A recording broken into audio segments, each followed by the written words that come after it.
Bismillahirrahmanirrahim. Alhamdulillah wassalatu wassalamu ala Rasulillah wa alihi. Bapak, saudara-saudara yang dimuliakan Allah Subhanahu wa taala. Jadi tema ini penting untuk kita pahami.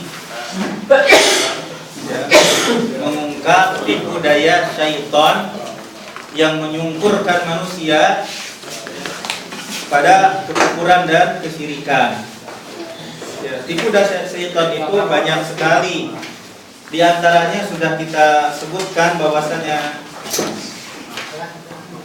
seseorang bisa menjadi kufur, seseorang bisa menjadi menyekutukan Allah Subhanahu wa taala dengan sebab mengikuti tipu daya syaitan. Pertama, ragu-ragu. Kalau udah ragu-ragu akan terbawa jadi orang yang melakukan kesyirikan dan kekufuran. Yang kedua, dengan cara berlebih-lebihan kepada makhluk dan berdoa kepada selain Allah akan mengantarkan kepada kesyirikan dan kekufuran. Yang ketiga, dengan cara selalu mencari jejak-jejak tempat-tempat yang dianggap barokah, seperti gua Hiro, gua Sur, dan lain-lain sebagainya. Ya, mengalap berkah, itu juga mengantarkan kepada kesyirikan dan kekufuran. Kemudian juga dengan menancapkan patung-patung, foto-foto di monumen-monumen penting misalnya. Seperti misalnya bikin patungnya Gus Dur umpamanya. Itu jadi mengantarkan seorang kepada kesyirikan. Itu merupakan tipu daya syaitan.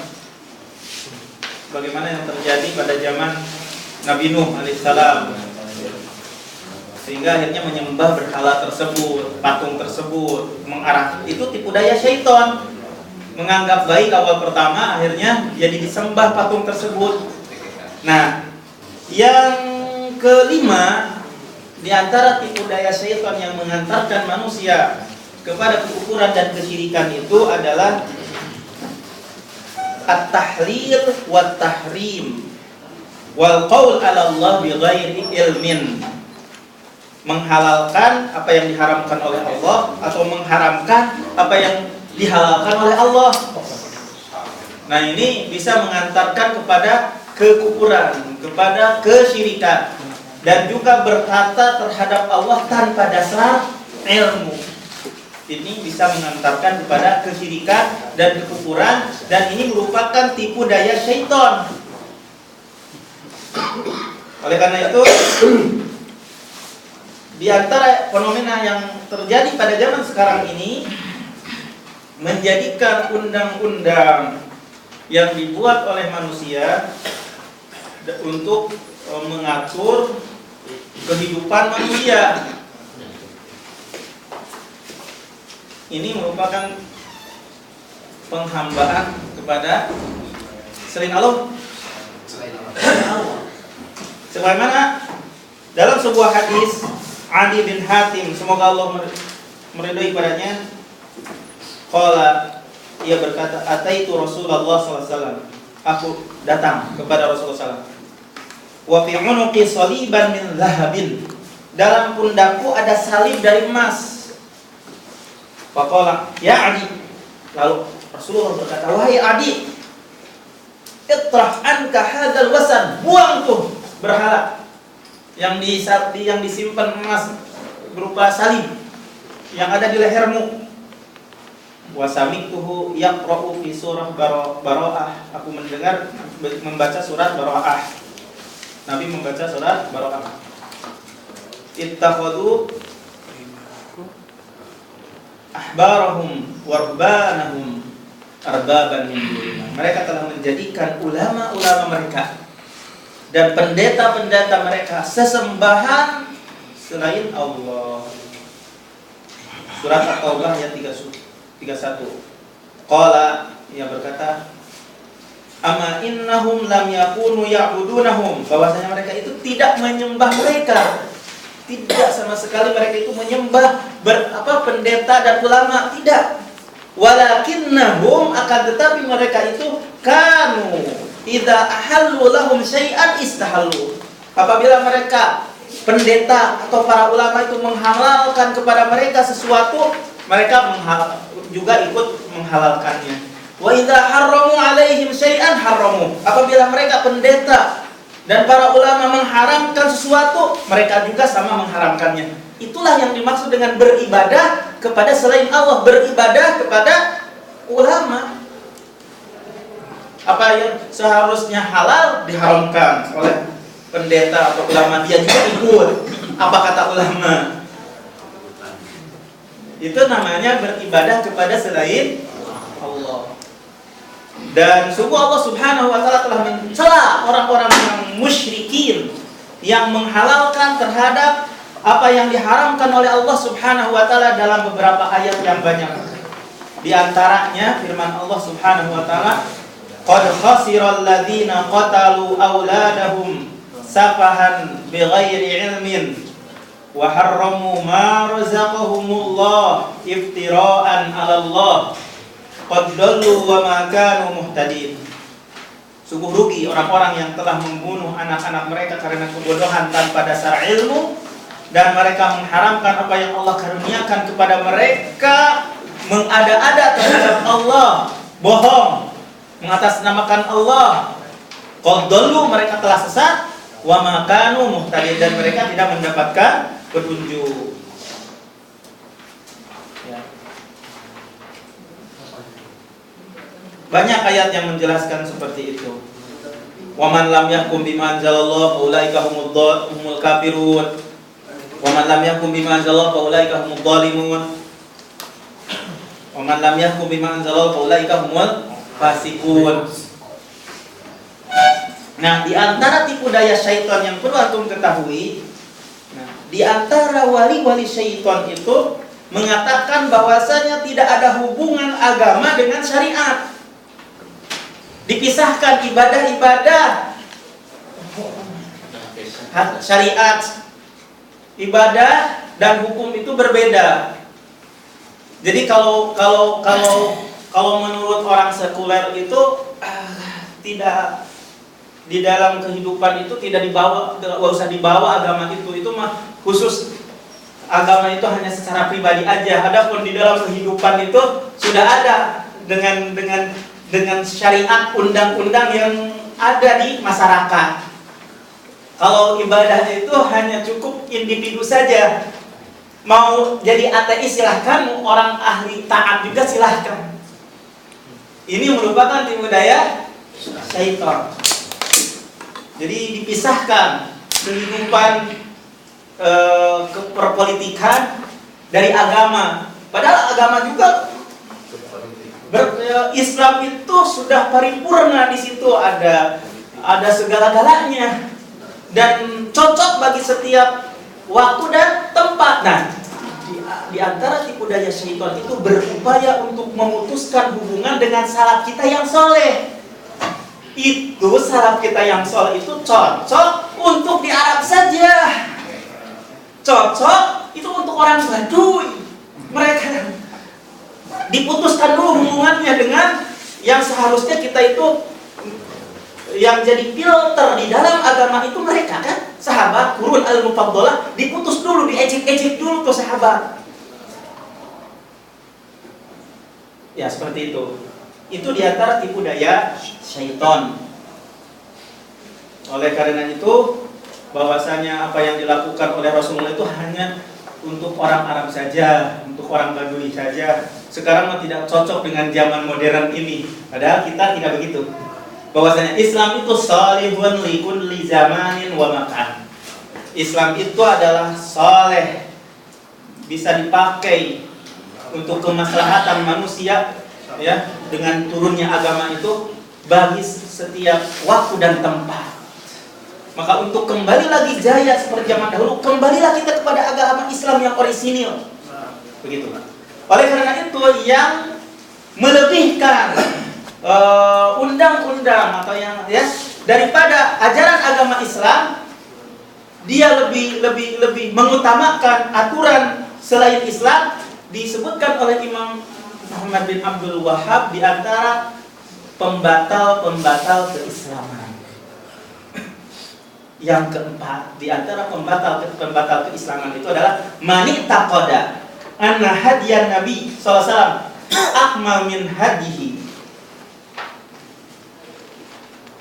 Barang siapa yang berkeyakinan bahwasanya petunjuk Nabi SAW itu lebih sempurna dari petunjuknya, au anna hukma ghairahu ahsan min hukmi, atau hukum selain hukum Rasulullah lebih baik daripada hukumnya, kalladina yufaddiluna hukmu tawagid ala hukmi bahwa kafir, sebagaimana yang lebih mengutamakan hukum undang-undang yang dibuat manusia di atas hukumnya, maka dia itu adalah kafir. Sekarang kita berbicara secara apa yang dimaksud di dalam min nawaqidil Islam, di antara pembatal keislaman. Bisa dipahami?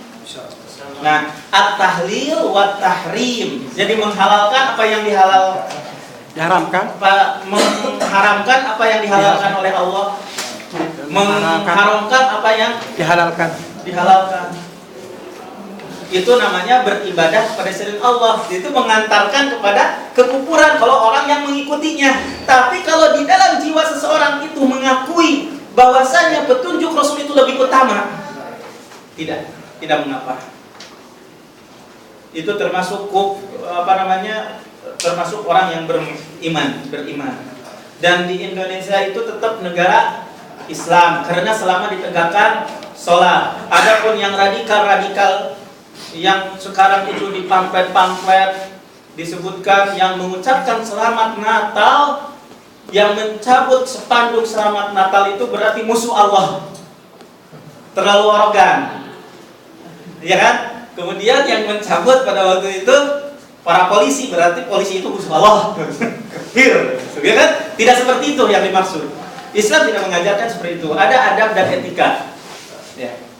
Ya.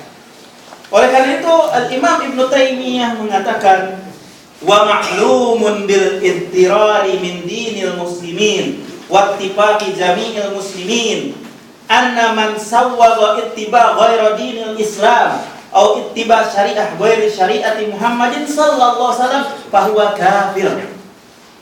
Wa ma'lumun, dapat diketahui secara pasti dan menurut agama kaum muslimin dan kesepakatan semua kaum muslimin, barang siapa yang memperbolehkan mengikuti selain agama Islam atau mengikuti syariat selain syariat Muhammad SAW, maka dia itu adalah kafir.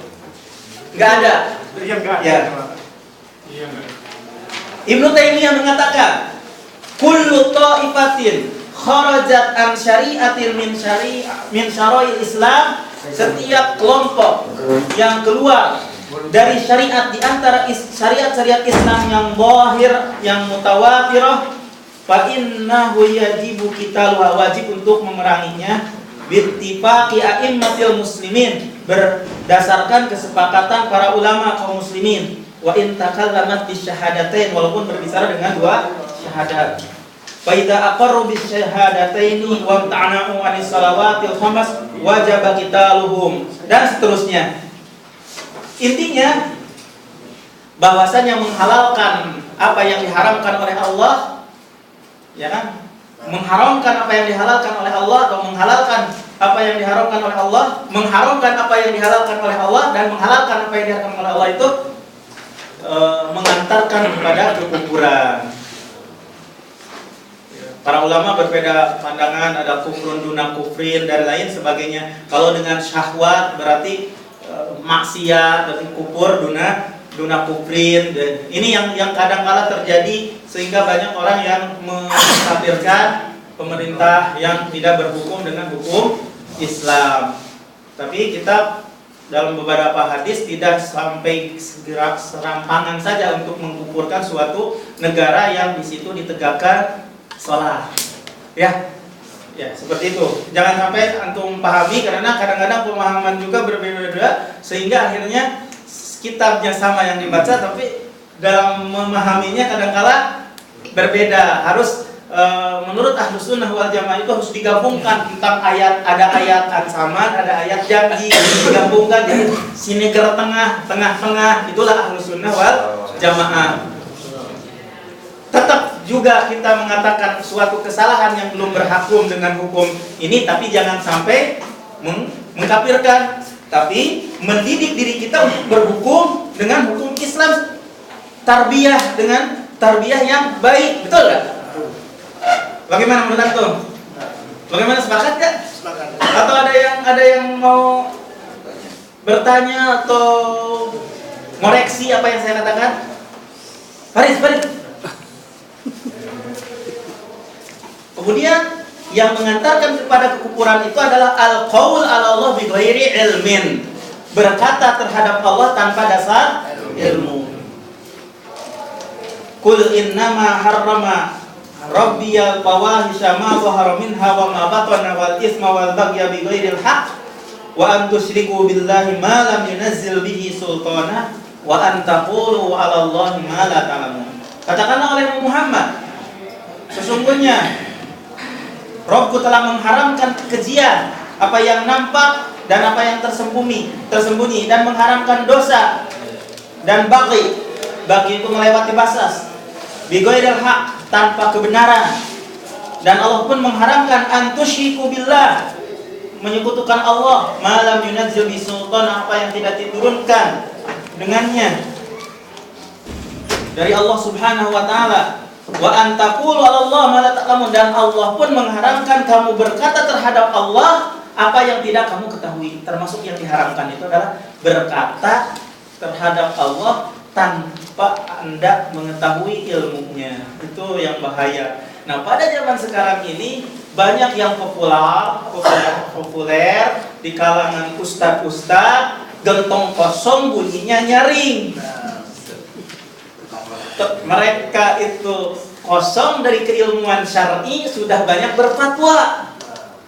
Inilah diantara tanda-tanda hari kiamat, akan bermunculan ustadz kecil. Ustadz kecil yang banyak orang tertipu dengan ustadz kecil ini, yang sudah terkenal di masyarakat, dikagumi oleh masyarakat, dan berkatanya tidak berdasarkan ilmu. Betul? Ya. I'lam, ketahuilah, anna asla syirki wal kufur huwal qaul 'ala Allah bi ghairi ilm. Pangkal kesyirikan dan kekufuran itu adalah berkata terhadap Allah tanpa dasar ilmu.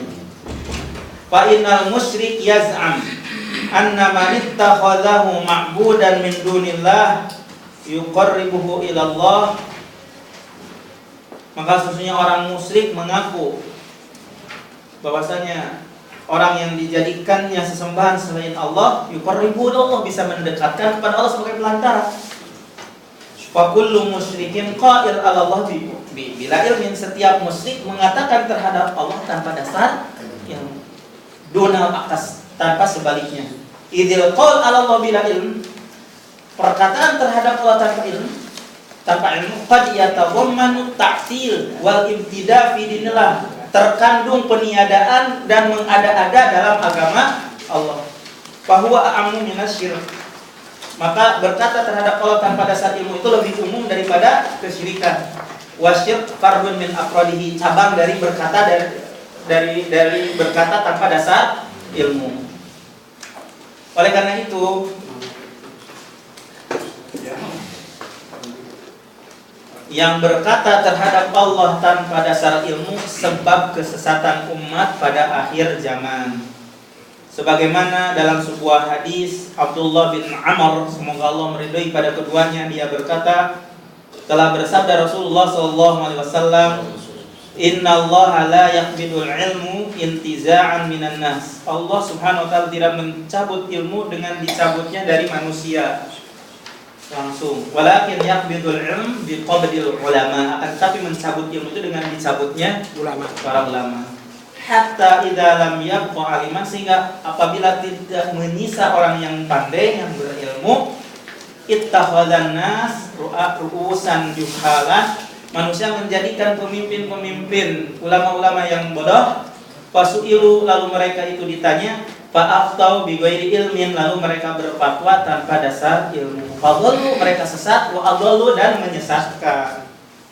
Rawahul Bukhari wa Muslim. Imam Asy-Syatibi rahimahullah menta'liq hadis ini, wa hadza ikhbarun bi muqaddimatin antajat hal fatya bi ghairi ilm. Ini pengkabaran, berita, ya, pendahuluan yang hasil fatwa tanpa dasar ilmu. Wa dzalika anna an-nas la budda lahum min qa'idin yaquduhum fid din. Bahwasanya manusia itu mesti bagi mereka ada yang menggiring, ada supir yang menyetir mereka dalam agama. Ada yang membimbing, ada yang membawa mereka itu ke dalam mana. Jika tidak ada yang membimbing, yang menggiring kepada manusia dalam agama, terjadilah fitnah, rusaknya kacau balaulah aturan. Begitu. Ya, fitnah. Nah, sebaik-baiknya orang tatkala terjadi fitnah adalah beribadah kepada Allah.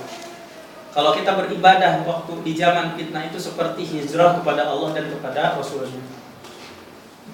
Kan kita bingung, ini ulamanya berkata begini, ini begini, pandangannya berselisih terus antara satu dengan yang lain. Ya. Oleh karena itu fitnah terjadi. Badiru bil a'malis shalihah. Rasulullah memberikan nasihat, hendaklah kalian itu bersegera untuk beramal saleh, karena akan terjadi sebagaimana yang telah terjadi, memang seperti yang dikabarkan oleh Rasulullah SAW. Kaki ta'ul lil mudlim, akan ada fitnah seperti potongan malam yang gelap gulita. Jadi bingung orang kan? Yusbihur rajulu mu'minan, karena kebingungannya gak ada cahaya, gelap. Di waktu pagi seorang laki-laki itu dalam keadaan iman, wa yumsi kafiron, di waktu pagi laki-laki itu menjadi orang yang kafir. Dan sebaliknya. Kenapa? Yabi'adinahu li'aradin minad dunya, menjual sebabnya itu agamanya karena keuntungan dunia. Gitu. Oleh karena itu jadi sesatlah. Itulah jadi tersesat dari jalan Allah Subhanahu wa taala yang lurus. Oleh karena itu di antara tipu daya syaitan untuk menyungkurkan manusia ke dalam kekufuran dan kesyirikan itu, menghiasi mereka berkata terhadap Allah tanpa dasar ilmu karena pingin jabatan. Ingin jabatan atau takut dikatakan bodoh. Dia berkata tanpa dasar ilmu, gak pernah mengatakan la adri, saya tidak tahu, enggak. Dijawab terus, ada pertanyaan dijawab terus. Udah jadi ulama, udah jadi ustaz, terkenal di mana-mana. Wa imma tahawunan bi syar'illah, atau kadang menyepelekan syariat Allah, atau mengikuti rukhsah yang rukhsah, ya, yang rukhsah lebih dipilihnya itu yang rukhsah aja dalam agama. Man tatabba'a rukhsal ulama tazandaqa, barang siapa yang mencari rukhsah di kalangan para ulama nanti akan jadi keluar dari agama, jadi zindik.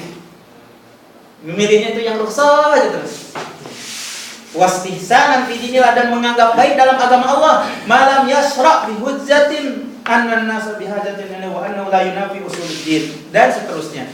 Jadi oleh karena itu setan berupaya untuk menjerumuskan manusia itu dengan beberapa poin. Ya. Di antaranya adalah al-kadzib wal iftira 'alal khaliq, dusta dan mengada-ada terhadap al-khaliq, pencipta. Al-amru bima lam ya'mur bihil haq, memerintahkan dengan apa yang tidak diperintahkan dengannya kebenaran. At-tabdil wa taghyir al-adyan as-samawiyah, merubah din samawi. Wasfullah subhanahu bima la yaqliqu bihi jalla wa ala, mensifati Allah dengan apa yang tidak layak. Nah, setelah urutan tadi itu al-wuqu' fisyirki wal kufr, terjerumuslah pada akhirnya ke dalam kesyirikan, kekufuran dan kebid'ahan. Jadi tipu daya setan itu sedikit-sedikit, bukan langsung mengajak kepada kekufuran dulu. Mulainya berdusta dulu atas nama Allah, memerintahkan apa yang tidak benar, kemudian diubah dikit-dikit dari agama tauhid jadi agama kesyirikan, baru menyimpati Allah dengan apa yang tidak layak. Allah tidak memiliki sifat, atau ditakwil sifat-sifat Allah. Akhirnya terjerumuslah kepada kesyirikan dan kekufuran. Ya, betul nggak? Nggak terasa kan itu tipu daya itu? Iya. Tenang dulu Pak, masih lama ini.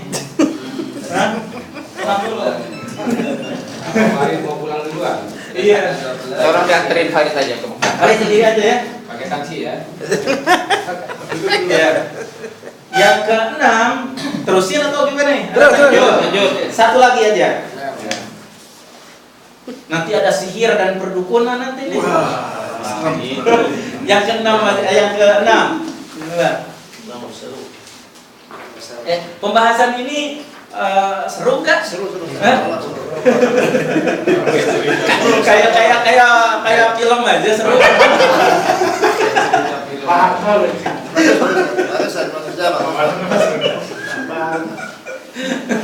Seru ya. Enggak pada ngantuk, benar? Enggak ya? Bangun. Yang keenam. Enggak terlalu cepat. Hah? Dan saya tidak mau menerjemahkan sebenarnya. Enggak, yang jelas mah antum paham. Kalau seandainya menerjemahkan sudah tahu artinya tapi nggak paham, sama-sama aja. Ya, bagusannya paham dulu. Pahami. Sekarang sebelum dilanjutkan saya mau tanya, gimana trik syaitan untuk mengantarkan manusia kepada kesyirikan itu dengan cara yang halus, yang barusan yang disampaikan dari sisi menghalalkan dan mengharamkan dan berkata atas dasarnya bagaimana? Kesimpulannya di akhir, berdusta, pemerintah yang tidak benar, merubah agama, mensifati Allah yang tidak selayaknya disifati Allah, baru terjerumus ke dalam kesyirikan. Itu awalnya dari menghalalkan apa yang diharamkan oleh Allah dan berkata atas dasar ilmu, jadi ke arah kesyirikan jadinya.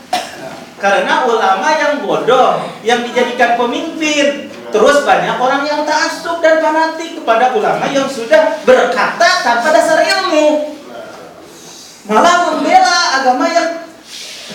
membela ulama yang salah tersebut.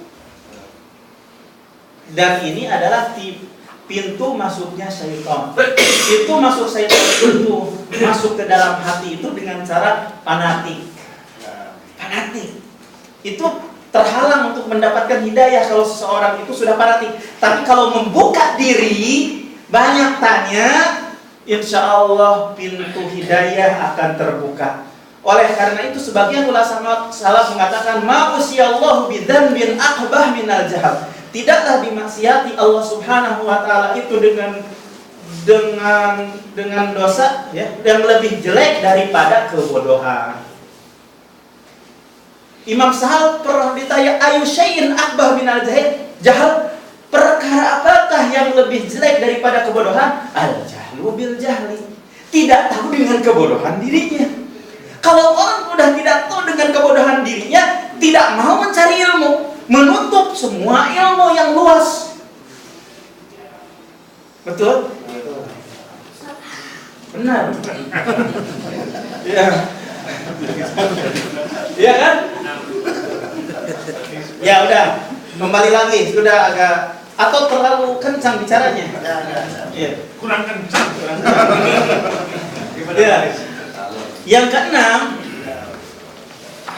trik setan untuk menyempurkan manusia pada kekufuran adalah tahriful adyan as-samawiyah, merubah agama langit, agama-agama yang diturunkan oleh Allah Subhanahu wa taala dari langit dengan wahyunya kepada para nabinya.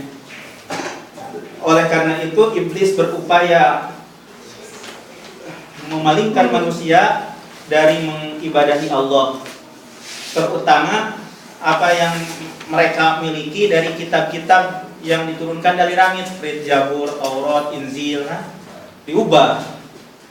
Mereka yang sudah berada di atas petunjuk diubah agama mereka dan kitab-kitab mereka tentunya dengan tangan-tangan mereka, sehingga tidak ada lagi yang tersisa dari agama yang diturunkan oleh Allah Subhanahu wa taala selain namanya saja. Betul enggak? Oleh karena itu Ibnu Qayyim rahimahullah berkata, akhadha dinul masih fit tabdil wa taghyir. Agama Isa itu mulai diubah hatta tanasakha wa mahalla, sehingga terhapuslah agama Isa itu. Walam yabqa bi aidin nasara minhu syai', tidak menyisa di tangan Nasara sedikit pun dari agama Nabi Isa. Yang merupakan Nabi Isa itu sebagai nabi utusan Allah yang mentauhidkan Allah, sudah tidak menyisa lagi. Sekarang itu dari agama tauhid tapi jadi agama trinitas. Pinternya bulis atau Paulus? Paulus. Tanya pada pinter ya. Bukan Paulus. Jadi Paulus itu dalam rangka untuk benar Paulus. Jadi dalam rangka untuk dari mengesahkan Allah kepada agama Trinitas itu dengan tipu daya, dengan tipu daya yang dia lakukan, sebagaimana tipu dayanya Abdullah bin Saba, orang Yahudi pura-pura masuk Islam di tengah berkecamuknya fitnah dengan berlebih-lebihan sebagai pembela Ahlul Bait. Kan banyak orang pada waktu itu ingin membela Ahlul Bait, Ali bin Abi Thalib. Dia itu sebenarnya orang Yahudi, tapi masuk ke dalam agama Islam, pura-pura agama Islam, tapi dia membenci agama Islam di dalam batinnya. Lalu pura-pura dia masuk Islam di tengah kecamuk fitnah pada waktu itu dengan alasan membela Ahlul Bait. Berpindah dari satu tempat ke tempat yang lain, banyak pengikutnya karena dengan cara Ahlul Bait, cinta Ahlul Bait dan seterusnya. Lama-kelamaan mempertuhankan Ali. Bagaimana? Persis seperti itu, seperti Kristen pada waktu itu. Jadi mempertuhankan Isa setelah itu. Mirip. Ini tipu daya setan. Sekarang kita sedang berbicara tentang tipu daya setan yang mengantarkan manusia kepada kekufuran.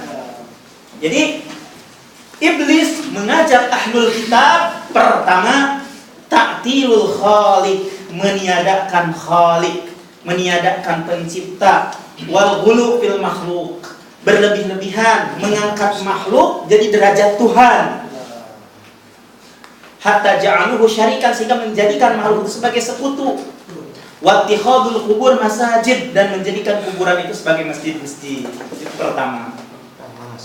Yang kedua, langsung keempat, gak apa-apa lah kedua. At-tahayul ala syar'illah, menipu syariat Allah, berupaya untuk menipu syariat Allah. Kama huwa hal indal Yahud, sebagaimana apa yang dilakukan oleh orang Yahud.